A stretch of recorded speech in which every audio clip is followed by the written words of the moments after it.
बेसहारा। करुणा और सुबोध दोनों नए शहर में जाकर प्रॉपर्टी डीलर से मिलते हैं। वह उन्हें कई फ्लैट दिखाता है जिनमें से उन्हें एक भी पसंद नहीं आता है। दोनों उसे एडवांस देकर वापस आ जाते हैं। अगले दिन दोनों फ्लैट खाली करके सारा सामान लेकर नए फ्लैट में पहुंच जाते हैं। दोनों के पास बहुत कम सामान था, इसीलिए उन्हें शिफ्ट होने में ज़्यादा परेशानी नहीं हुई। नई जगह आकर करुणा को बहुत अच्छा लग रहा था। अगले दिन जाकर दोनों ने अपने अपने हॉस्पिटल में जाकर नौकरी ज्वाइन कर ली। करुणा शाम को घर पहुंची तो सुबोध वहां नहीं था। वह सुबोध का इंतजार करने लगी।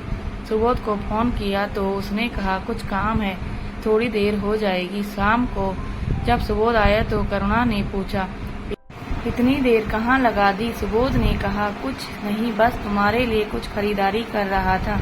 ये देखो। यह कहकर सुबोध ने एक पैकेट पकड़ा दिया। करुणा ने देखा तो वह एक ज्वेलरी सेट था। बहुत सुंदर सेट था। करुणा ने कहा, सुबोध इसकी क्या जरूरत थी? अभी हमें बचत करके चलना चाहिए। सुबोध ने उसे समझाते हुए कहा, तुम्हारी बात ठीक है, लेकिन शादी पर तुम्हें कोई गिफ्ट भी देना चाहिए था। अब जरा पहन कर दिखाओ। करुणा ज्वेलरी पहनकर सुबोध के सामने आती है। सुबोध से उसे देखता ही रह जाता है। करुणा ज्वेलरी उतार कर बोलती है, सुबोध मेरे पास भी ज्वेलरी है और ये भी आ गई।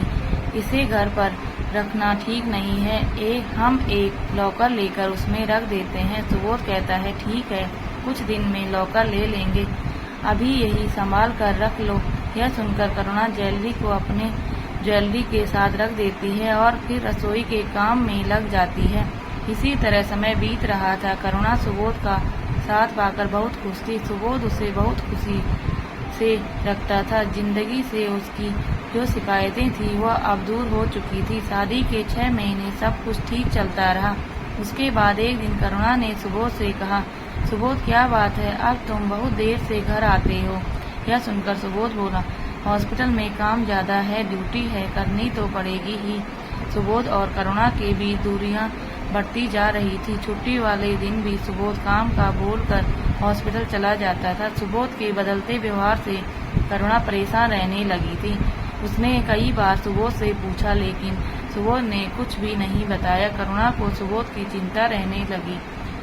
एक दिन वह शाम के समय सुबोध के हॉस्पिटल पहुंच जाती है। करुणा ने सोचा, चलो आज रेस्टोरेंट में डिनर करेंगे। वहां जाकर उसने रिसेप्शन पर पता किया तो पता चला कि सुबोध तो घर चला गया। फिर उसने पूछा, मैडम आपके हॉस्पिटल में काम बहुत ज़्यादा है। मेरे पति मतलब सुबोध जी बहुत देर से घर आते हैं। यह सुनकर रिसेप्शन पर बैठी मैडम ने कहा, नहीं, यहाँ सबके काम के घंटे फिक्स हैं। हमारे पास शिफ्ट में काम होता है, ड्यूटी टाइम के बाद किसी को नहीं रोका जाता।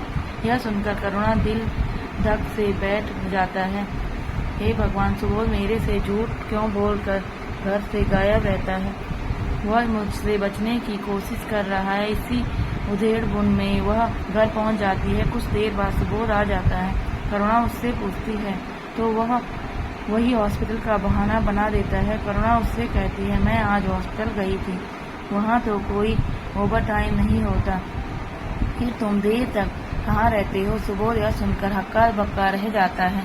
करुणा, ऐसा कुछ नहीं है, वो लड़की अभी नहीं आई है, मुझे नहीं जानती, मैं डॉक्टर के साथ रहता हूँ। किसी तरह करुणा को समझाकर सुबोध शांत करता है, लेकिन करुणा के मन में शांति नहीं थी और रात भर जाग कर यही सब सोचती रहती थी। दोनों धीरे धीरे एक अजनबी की तरह रहने लगते हैं। अब न सुबोध उससे ज्यादा बात करता था, न उसकी ओर ध्यान देता था। करुणा को ये बात सब समझ नहीं आ रही थी कि अचानक सुबोध का व्यवहार बदल क्यों गया है। एक दिन सुबोध हॉस्पिटल चला गया। करुणा का मन हॉस्पिटल जाने का नहीं था, वह घर पर ही थी। कुछ देर बाद घंटी बजी। एक पोस्टमैन सामने खड़ा था। उसने करुणा को एक चिट्ठी दी। चिट्ठी सुबोध के नाम थी। करुणा ने चिट्ठी टेबल पर रख दी और रसोई के काम में लग गई। जब दोपहर को वह खाना खाने बैठी तो सामने चिट्ठी देखकर उसने सोचा, सुबोध को कोई नहीं है, फिर यह चिट्ठी किसने भेजी? करुणा ने चिट्ठी खोलकर पढ़ना शुरू किया। चिट्ठी पढ़ते पढ़ते करुणा की आंखों से आंसू आ गए। पूरी चिट्ठी पढ़कर वह वह सकते में आ गई थी। यह चिट्ठी किसी कोमल की थी, सुबोध की पत्नी कोमल, और उसमें लिखा था कि आप पिछले 8 महीने से गांव नहीं आ रहे। दोनों बच्चे आपको बहुत याद करते हैं। एक बार आकर मिल जाइए। एक बार फिर करुणा के साथ धोखा हो चुका था। करुणा की आंखों के सामने अपनी पिछली जिंदगी फिर से दिखने लगी। इस दुनिया में एक भी इंसान ऐसा नहीं है जिस पर वह विश्वास कर सके। हर इंसान ने उसे धोखा दिया है। वह यही सब सोचकर कि अब आगे क्या करेगी, किसके लिए जिए, इस धोखेबाज की बेरुखी की वजह भी समझ आ गई थी। अपनी पत्नी से मन भर गया तो उसने करुणा को फंसा लिया। अब उससे मन भर गया तो किसी और को फंसाने की तैयारी कर रहा होगा। करुणा बहुत देर तक पलंग पर लेटी हुई रोती रही। उसने घर छोड़ने का फैसला किया। वह अपने बैग में सामान रखने लगी तो उसने देखा कि उसकी अलमारी में न तो उसकी ज्वेलरी है, न सुबोध ने जो दी थी वह। करुणा ने अपना पैसा भी सुबोध को दे दिया था।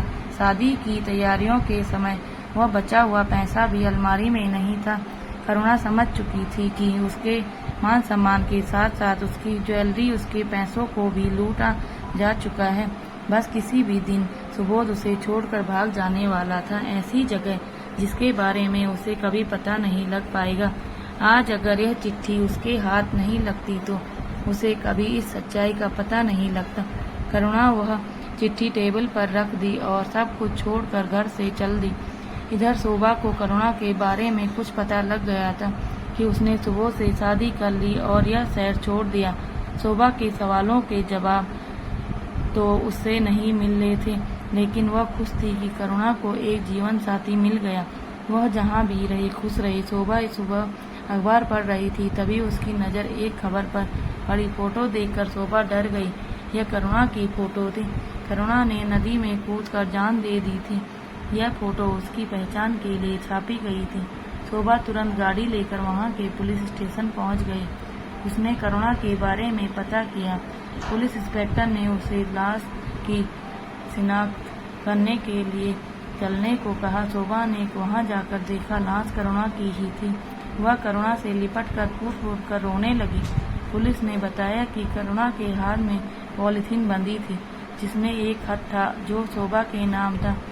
उसमें लिखा था, शोभा मुझे माफ कर दे, मैंने तेरा साथ छोड़ दिया। उसके बाद खत में करुणा ने सब कुछ लिख दिया जो आज तक उसके साथ हुआ था। खत की आखिरी लाइन में करुणा ने लिखा था, मैं बेसहारा थी और बेसहारा ही इस दुनिया से जा रही हूँ। तेरे एहसानों का कर्ज रह गया मुझ पर।